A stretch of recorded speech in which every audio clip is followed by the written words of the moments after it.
KTLA 5 News, LA's very own. Right now, if you were at Valley View Casino and Hotel, you could play thrilling table games like Blackjack and Ultimate Texas Hold'em. Plus, enjoy some of the newest slots in Southern California.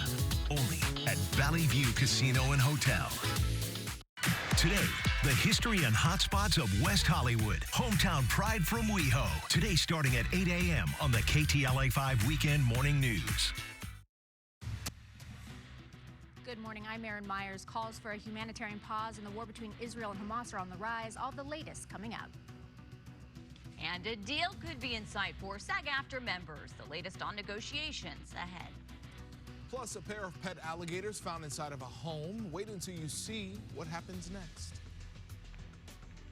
And we have a cooling trend that starts this weekend. You'll really notice a difference as we head into next week. We'll talk about all that coming up.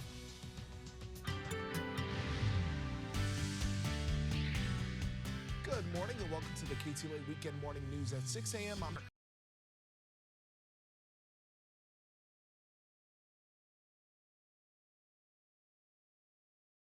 And then I stayed inside. It was fantastic. Yeah. That sounds amazing. Right, Casey? Asleep by 8:30. There you go. Some Way to Indian do it. food, right? Indian food, dogs, Netflix, watched Suits, which is a show I thought was new. Apparently, it's been out for 5 years.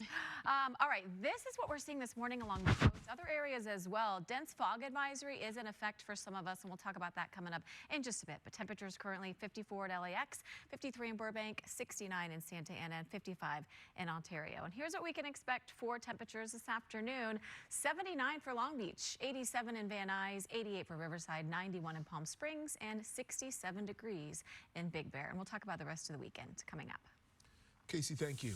We begin with breaking news this morning out of the Inland Empire. One person is hurt in a shooting on the 91 freeway in Corona. It took place just after 10:30 near McKinley Street. A woman was driving westbound, and she says as she drove around a slow-moving car, the suspect in that vehicle then drove up next to her and opened fire. Her car was hit twice, but she was not hurt. At the same time, a man driving eastbound was struck in the leg by a bullet. He was transported to a local hospital and is said to be in stable condition. The search for that shooter is ongoing.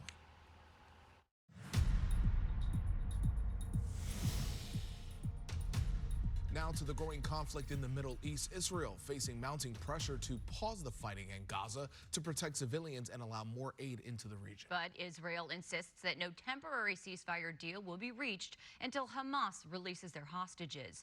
KTLA's Erin Myers is tracking the latest. She joins us live in studio now. Erin, good morning.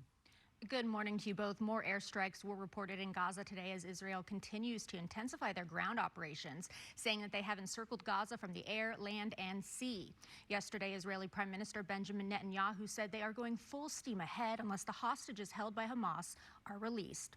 Yesterday, Secretary of State Antony Blinken met with Prime Minister Benjamin Netanyahu. He urged the Prime Minister to temporarily stop their military operations in Gaza.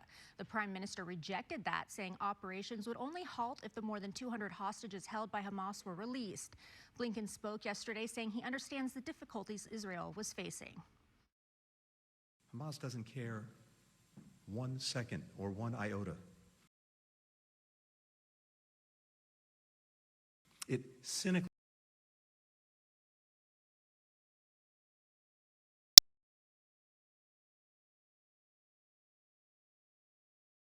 Many others are also calling for a humanitarian pause. The United Nations chief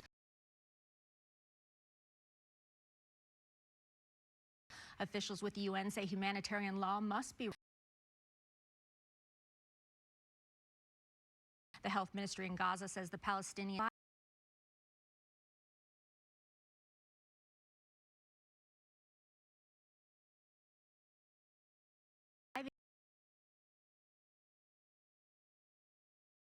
on 2 pieces of bread a day with only 3 supply lines of water. More than 1,400 Israelis have been killed since Hamas's initial attack on October 7th. Over the past couple of days, about 100 trucks with supplies entered Gaza, according to the Associated Press. It's believed Israel may soon allow as many as can be handled, though, to come through. Officials say they could need as many as 500 to 600 trucks a day to meet the needs of the people still there. But this many trucks would require stability and security on the ground, which most likely cannot be accomplished unless there are humanitarian pauses. And many continue to flee Gaza. Hundreds of foreign nationals are expected to make their way through the Rafah crossing today, including more than 300 Americans. CNN reports the Israeli Defense Forces claimed responsibility for striking an ambulance near a hospital in Gaza on Friday. They say that it was